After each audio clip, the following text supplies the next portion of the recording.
Hi, I'm Chef Owen Tilley, and I want to welcome you to this week's edition of Ask the Chef.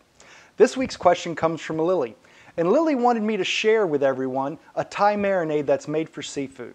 Now, I have several, but this is, I think, by far my favorite as far as flavor goes. Now, Thai cuisine is known for its spicy food, but that's really not all what Thai cuisine's about. Thai is also about the blending of all senses of your flavor. It blends bitter, sour, sweet, and salty. So, I'm going to make a marinade today for you that works great with fish. Let's get started.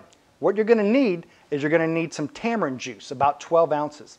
Tamarind juice is readily available in your supermarket's international aisle. It's a tree fruit that grows like a pod, and it's consumed widely through Southeast Asia and South America. It has a sweet, sour, and a little bitter flavor to it that works great with the marinade. You're also going to need about a 1/4 cup of shredded coconut.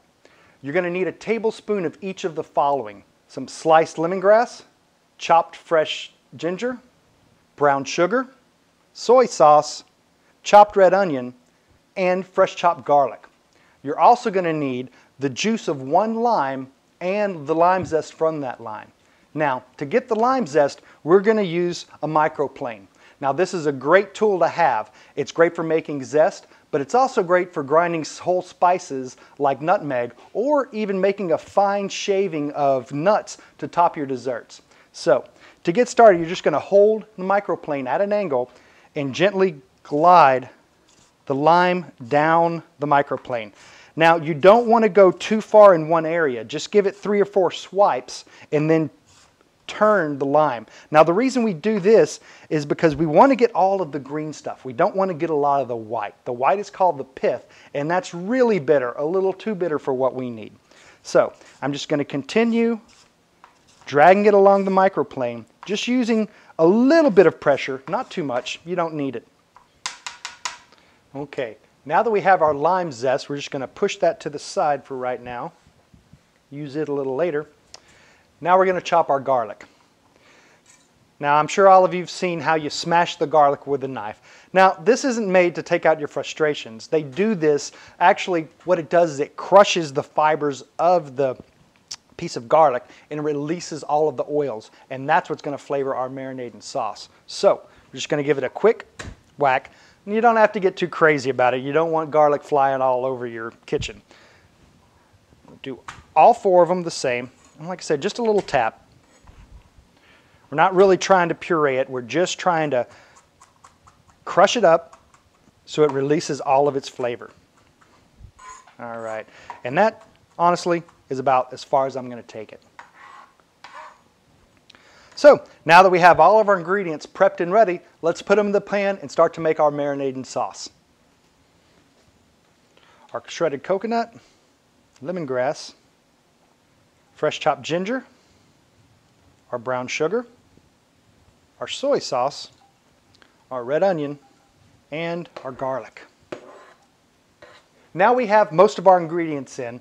I'm going to turn on to medium-high heat and bring it to a simmer. We don't really want to boil it because boiling is going to force out some of the flavor we want to keep in it. So, like I said, bring it to a simmer.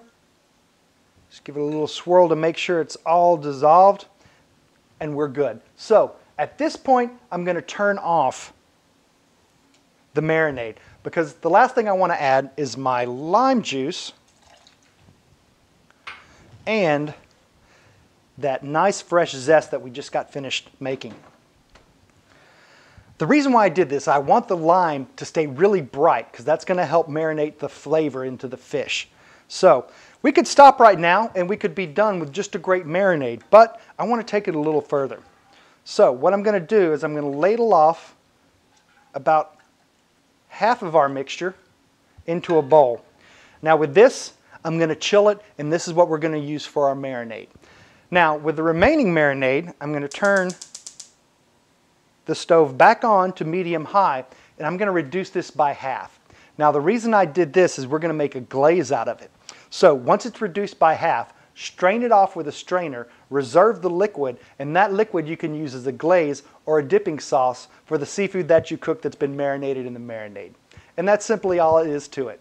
I want to thank Lilly for asking me to share one of my favorite Thai seafood marinades, and I want to invite you to leave a comment to share with us one of your seafood marinades. And as always, you keep asking, I'll keep cooking.